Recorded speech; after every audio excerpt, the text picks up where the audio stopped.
एक नारा दिया गया होगा, आप लोगों को याद होगा 2014 में, कि बहुत हुआ महंगाई की मार, अब की बार मोदी सरकार, कि बहुत हुआ भ्रष्टाचार, अब की बार मोदी सरकार। जनता को ये बातें अपील की, और जब मोदी जी चुन करके आए तो उन्होंने कहा एक भी भ्रष्टाचारी बख्शा नहीं जाएगा, न खाऊंगा न खाने दूंगा। यह बात उन्होंने जोर जोर से कही, न खाऊंगा न खाने दूंगा। इस बात की सच्चाई तो हमको नहीं मालूम है, क्योंकि अभी डोभाल साहब के बेटे का नाम आया है, उससे पहले जो है अमित शाह जी के बेटे का नाम आया है, उससे पहले जो है वहां पे आनंदीबेन पटेल को, अपने रिश्तेदारों को फायदा पहुंचाने का नाम आया था। तो ये नाम ना खाऊंगा ना खाने दूंगा, ये बात तो मुझे समझ में नहीं आई। लेकिन एक भी भ्रष्टाचारियों को नहीं छोड़ूंगा, सबको भाजपा में शामिल कराऊंगा, ये बात हमको समझ में आ रही है। गिनती कर लीजिए आप, जितना कांग्रेसी भ्रष्ट नेता था, जितने कांग्रेसियों के ऊपर भ्रष्टाचार का आरोप लगा था, वो सारे कांग्रेसी जो हैं, और सीबीआई तो ऐसा लगता है कि रिंग मास्टर के हाथ में रहने वाला वो चाबुक है कि जिसको दिखा करके शेर को भी कंट्रोल किया जा सकता है। और सीबीआई का डंडा यदि सरकार के हाथ में है तो सब जो है एकदम लाइन में आ जाते हैं, सज जाते हैं उसके सामने। अभी पिछले दिनों कुछ लोगों को जो शामिल कराया गया है, आप लोग जानते होंगे एक नाम, उत्तर प्रदेश के अंदर कांग्रेस की प्रमुख नेता हुआ करती थी रीता बहुगुणा जोशी। और वो वक्त था जब कांग्रेस के ऊपर 2G, 3G, कोलगेट और ये सारे स्कैम करने का आरोप लगा था। उस वक्त जो उत्तर प्रदेश में कांग्रेस का कमान संभाली हुई थी, आजकल योगी जी के राज्य में, योगी जी के मंत्री परिषद में वो मंत्री हैं। उनका भाई उत्तराखंड बीजेपी में शामिल हो चुके हैं। और आपके महाराष्ट्र में खबर आ रही है कि नारायण राणे साहब भी भाजपा में शामिल हो रहे हैं। एसएन कृष्णा साहब के बारे में खबर आ रही है कि वो बीजेपी में जा चुके हैं, जो कांग्रेस के बड़े नेता हुआ करते थे। और आज की खबर है साहब, बड़ा आप लोग बवाल सुने होंगे न्यूज चैनल पे, कि चीट फंड का घोटाला हुआ है बंगाल के अंदर, शारदा स्कैम हुआ है बंगाल के अंदर। और उसमें एक प्रमुखता से नाम जो लिया जाता था मुकुल राय साहब का, वो भाजपा के कमल पे सवार हो चुके हैं। कहने का तात्पर्य यह है कि आप यदि भाजपा के बाहर भ्रष्टाचार कर रहे हैं तो वो भ्रष्टाचार है। आप जो ही भाजपा का झंडा अपनी गर्दन पे डालते हैं, उसके बाद जो आप भ्रष्टाचार करते हैं वो भ्रष्टाचार नहीं होता है, वो राष्ट्रहित का काम होता है। ये जो मानसिकता है, इस मानसिकता को हमको समझनी पड़ेगी, और तब जाकर के हमको समझ में आएगा कि रोटी की बात को राम की बात से क्यों भटकाने की कोशिश की जा रही है। यह सवाल जब आप इनसे पूछिएगा तो इनके पास कोई जवाब नहीं है। ये जानते हैं कि धर्म की बहस में भी इनके पास कहने को कोई तथ्य नहीं है। एक दिन एक हमारा संघी दोस्त है, हम संघियों से भी दोस्ती करते हैं, इसमें कोई दिक्कत नहीं है। वैचारिक मत भिन्नता होनी एक बात है, लेकिन किसी से नफरत करना अमानवीय है। इसीलिए मुझे मोदी जी से भी नफरत नहीं है, वैचारिक मतभेद है। तो वो संघी जो दोस्त है हमारा, वो पूछा कि तुम भगवा रंग को इतना क्यों बदनाम करते हो। हम बोले सुनो, इस देश में और इस दुनिया में इस्लाम को यदि किसी चीज से खतरा है तो वो खतरा है ISIS से। क्योंकि इस्लाम का रंग जो हरा है, जो हरियाली का प्रतीक है, जो समृद्धि और उन्नति का प्रतीक है, उस रंग को ISIS बदनाम कर रहा है। उसी तरीके से इस देश के हिंदू धर्म को यदि किसी से खतरा है तो उस जमाने में हिंदू महासभा से था और इस जमाने में RSS से है। इस बात को उनको समझना है। भगवा रंग का इतिहास तुम क्या जानते हो? तुमको तो इतना ही लगता है कि जब कहीं मारपीट करनी हो तो भगवा गमछा जो है वो कंधे पे डाल देना है। भगवा रंग का इतिहास इस देश के अंदर त्याग और समर्पण का इतिहास है, इस बात को याद रखना है।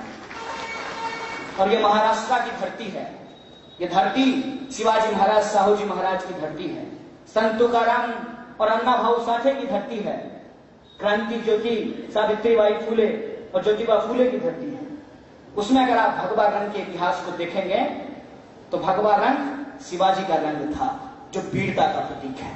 भगवा रंग संत तुकाराम का रंग है, जो इस देश के अंदर त्याग का प्रतीक है। और आज भगवा रंग को यदि कोई बदनाम कर रहा है तो ये झूठ भैये नेता हैं, जो भगवा रंग लगा करके, तोड़ फोड़ करके, आगजनी करके विधायक बनने का, आमदार बनने का सपना मन में पाले हुए हैं। इन लोगों से उस भगवा रंग को बचाना है, उस इतिहास को बचाना है, ये सवाल आज हमारे सामने है। जो किसी एक समुदाय के खिलाफ नफरत के आधार पर खड़ी की जा सकती है। हिंदुस्तान की इतिहास, इसकी विविधता का इतिहास, इसकी एकता का इतिहास किसी एक समुदाय के खिलाफ नफरत का इतिहास नहीं है। हम लोगों को एंथ्रोपोलॉजी में एक बात पढ़ाई जाती थी, India is melting pot of race. और India is melting pot of race में जब हम लोग उसको कल्चरली और सोशली डिफाइन करते थे तो हम इस नतीजे पे पहुंचते थे कि हिंदुस्तान में अलग अलग इलाके, अलग अलग मुल्क से धर्म आए, लेकिन वो अपने आप को हिंदुस्तानी होने से नहीं बचा पाए। ये जो सवाल है, उस सवाल को अगर आप समझना चाहते हैं तो आप कभी अरब जाइए, तो अरब जाकर के आपको बखूबी पता चल जाएगा कि इंडियन सब कॉन्टिनेंट के मुसलमान और अरब के मुसलमानों में क्या फर्क है। आपको अरब का कोई ऐसा मुसलमान नहीं मिलेगा जो घर में 786 का कैलेंडर लगाता हो। और यहां तो हम लोग जो है बिल्ला number 786, coolie number 1, Hindi Bollywood cinema इतना पॉपुलर कर दिया 786 को। आपको ज्यादातर घरों में जो है 786 मिल जाएगा। 786 लिखा हुआ आपको ऑटो मिल जाएगा, राम राम लिखा हुआ आपको ऑटो मिल जाएगा।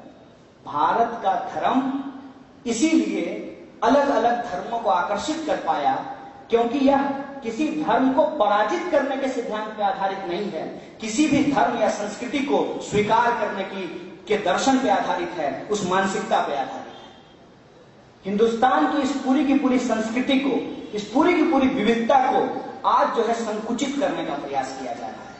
और यह प्रयास इसलिए किया जा रहा है कि सांप्रदायिकता और धार्मिकता में फर्क होता है। हर एक धार्मिक व्यक्ति जो मंदिर जाता हो, मस्जिद जाता हो, गुरुद्वारा जाता हो, चर्च जाता हो, राम की पूजा करता हो, अल्लाह की इबादत करता हो, या फिर वाहेगुरु की जयकार करता हो, या वो चर्च जाकर के यीशु मसीह को याद करता हो, वो धार्मिक हो सकता है, लेकिन सांप्रदायिक हो जाए ये जरूरी नहीं है।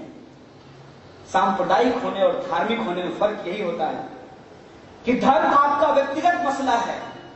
आपकी जिसकी पूजा करना है पूजा कीजिए, जिसकी इबादत करना है इबादत कीजिए, लेकिन सांप्रदायिक होने में आप उस धर्म के प्रतीकों का इस्तेमाल करते हैं अपने राजनीतिक, सामाजिक और आर्थिक फायदे के लिए। इसीलिए हमको धर्म और सांप्रदायिकता के बीच के फर्क को समझना पड़ेगा। इसीलिए हमको हिंदू धर्म और हिंदुत्व के फर्क को समझना पड़ेगा। इसीलिए हमको इस्लाम और इस्लामिक होने का फर्क समझना पड़ेगा। मैं कन्हैया कुमार, मेरी एक जाति हो सकती है कि मैं किसी खास जाति में पैदा हुआ, लेकिन अगर मैं अपने जाति के आधार पर राजनीति करता हूं, अपने जाति के प्रतीकों का इस्तेमाल करके मैं इस देश की सत्ता पे काबिज होना चाहता हूं, और अपनी जाति के आधार पे मैं अपने सामाजिक व्यवहार को नियंत्रित करता हूं, अपने सामाजिक व्यवहार को उस पर आधारित करता हूं, तब मैं जातिवादी हूं।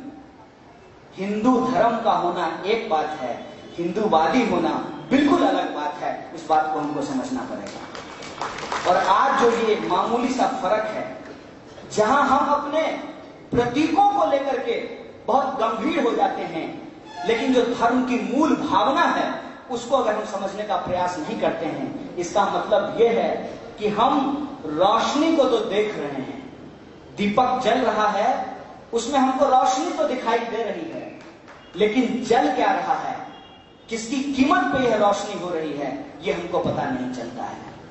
यदि कपूर जलेगा नहीं तो सुगंध कहां से आएगी। इसीलिए धर्म के अंदर उसका जो कोर है, उसकी जो मूल भावना है, वो त्याग और समर्पण है।